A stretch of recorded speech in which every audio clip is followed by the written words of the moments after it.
Well, welcome back. You're still watching Politics Today on Channels Television. Of course, we've been talking about the issues relating to the 2015 election. And of course, Governor Rotimi Amaechi of Rivers State and the Director General of the APC Presidential Campaign Organization just talked to us. But now, Mr. Femi Fani Kayode joins us, former Minister of Aviation and the Director of Media, Jonathan Sambo Campaign Organization. Thank you for being on the program. Good evening. Thank you. Thanks for having me. Perhaps incidentally, I asked Mr. Rotimi Amaechi about the accusation of their party planning to rig at a press conference which you addressed, and you heard him, what he said about your credibility. Well, first of all, let me just start by saying that I don't believe that I'm on the same intellectual or social plane or level as somebody like Rotimi Amaechi. If he ever went to school, I don't know which school he went to. I do not see that he has any kind of intellectual substance. Socially, I knew him when he was wearing the same clothes every day for 3 months in 1989 when I was National Youth Leader of the NNC. And I'm glad that he had the opportunity to become governor in this country. Perhaps it's only in Nigeria that a man with his background, the sort of things he did when he was young, the sort of things he did when he was university, could ever become a governor. And by the way, he became a governor without even winning an election. That's a man that talks about credibility.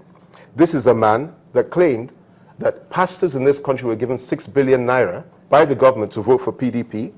This is a man that went as far as to say that if the PDP, the APC lost an election, that he would form a parallel government. This is a man that incited soldiers to mutiny. This is a man that told the whole world that as far as he was concerned, he was prepared to do anything to become the presidential candidate of the APC. He betrayed his own people simply because he wanted to become the vice presidential candidate of the APC, and he failed woefully. When I was in the APC and in the darker realms, he found me very credible at the time when I opposed the government, and he commended me on many occasions. Not only that, his presidential candidate offered me a position, a key position in his presidential campaign organization, if and when he won the election, if and when he won the nomination. And I told him, I can never support you, General Buhari. Now the same Rotimi Amaechi will come and talk about credibility from a man that closed the courts in his state for 1 year, simply because he was too scared that people would end up throwing him out and take him to court. He closed the state. He said the federal government actually closed the courts. The state's courts were closed by him, not the federal. He has control over the state courts. We're not talking about the federal courts. We're talking about the state courts. People are in prison today. They can't go to trial. They can't do anything. People cannot carry out civil litigations. Lawyers can't work because this man wants to stay in power at all costs. This is the only governor in the country that has as his own commissioner his psychiatrist, simply because, I don't know, maybe somehow he manifests during cabinet meetings and he's scared that he may go overboard. So his own psychiatrist, or somebody that used to be a psychiatrist, is his commissioner, and he talks about credibility. Look, listen, the problem he has, and people like him have in the APC, is this, that Femi Fani Kayode is their greatest nightmare. You know why? I know them. I was with them for 9 miserable months, and I know what they're made of. And I'm telling you, they are not fit to rule this country. The most decent person in the PDP, apart from people like Amaechi, are those that were in the PDP before. I wish they would come back and see the light, like so many of us have done. But listen, as far as I'm concerned, people like Amaechi are not fit to rule this country, and people like Amaechi are not going to be allowed to rule this country. That's a sitting governor you're talking about. It doesn't matter to me whether, as long as it's not God I'm talking about, I reserve the right to respond to any individual, as long as he's born of a woman, that goes as far as to cast aspersions on my person or my character, or even my party, or even anything that I believe in. This is a contest. Let's go to the field. Instead of boasting and talking and saying, I'm a governor, I won't answer a question, answer the next question. That question you put to him, it need not have been put by me. Or that assertion may need not have been put by me. If it had been put by you, if you haven't mentioned my name, let's see if he would have answered the question. He couldn't answer it because he has no answer. That is their plan. That is what they've been planning for months. That is what they've been planning for years. They are so desperate for power. They are so irresponsible. And if he is a sitting governor, then I feel sorry for Nigeria. A governor that was never elected, by the way. He got in through the Supreme Court. Mr. Fani Kayode, by the way, you should also ask him, just one more quick one. You should also ask him why it was that he betrayed his mentor, a man whose home he lived in. He lived in the man's boys' quarter. That's Dr. Odi. That's when I first knew Amaechi, wearing the same clothes every day for months. And he betrayed that man, cast him aside, and betrayed so many other people, betrayed his own people in Rivers State, simply because he wants to be vice president. And he never ever got the nomination. Shibacho got it instead, and now he's crying over spilled milk. He looks so miserable. All right. I feel sorry for him, honestly. Because that's a leader of a state here. Let's quickly go. I feel sorry for his state and his people. You said that the APC is planning or plans to rig this election. What information do you have? Listen, it's habitual with them. They are desperate.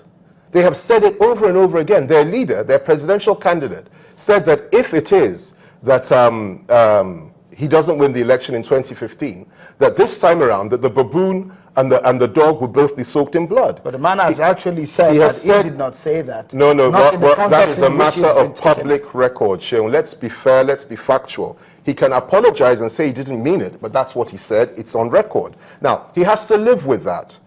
People like him have to live with the words that they have said in the past. We've all made mistakes. It doesn't take anything from anybody by just admitting you made a mistake.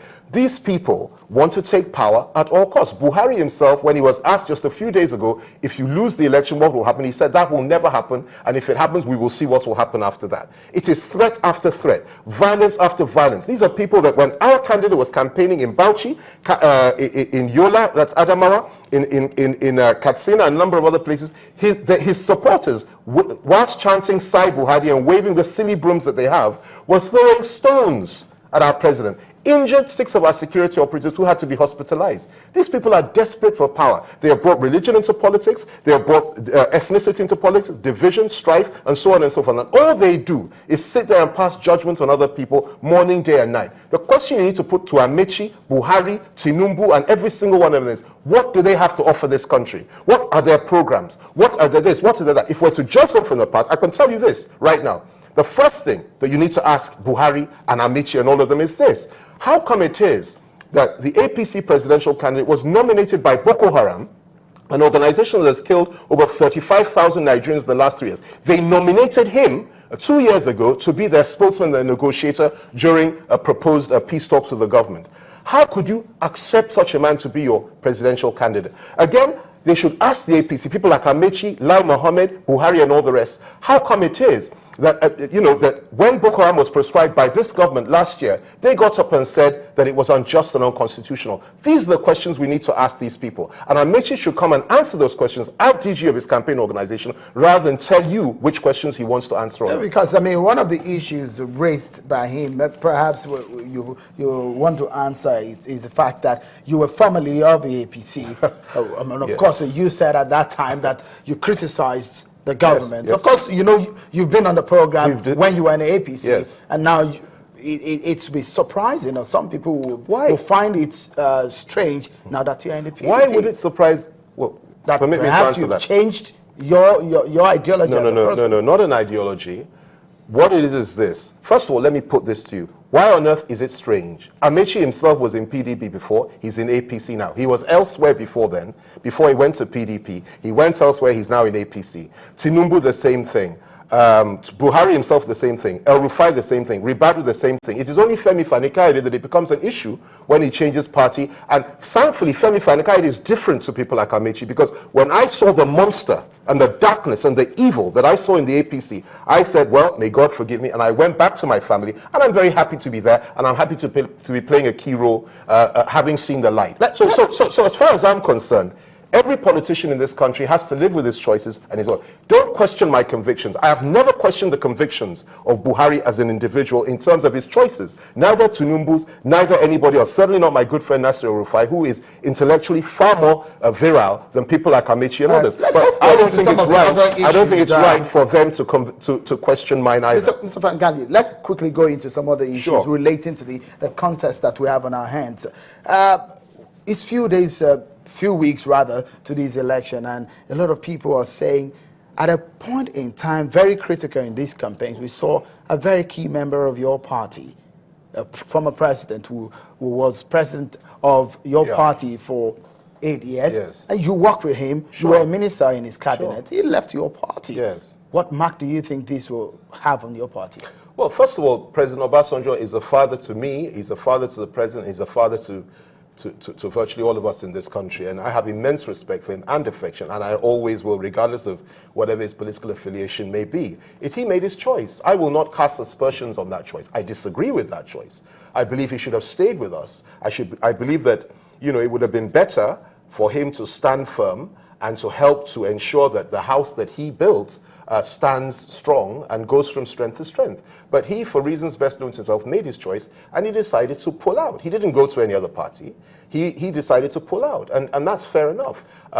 It's his choice and he's entitled to it. But I'll tell you this much. He has taught those of us that were taught, you know, that were his disciples or that are his disciples enough for us to pick up the baton and to stand firm and to run the race and to win that race. And that's what we're trying to do now. Were you disappointed in that decision by former President Obasanjo? Look, whenever a father decides that he's so upset with his children that he's going to hands off, of course it's upsetting. It's upsetting not just to me. I'm sure there are many people and perhaps disappointing across party lines that it's very upsetting.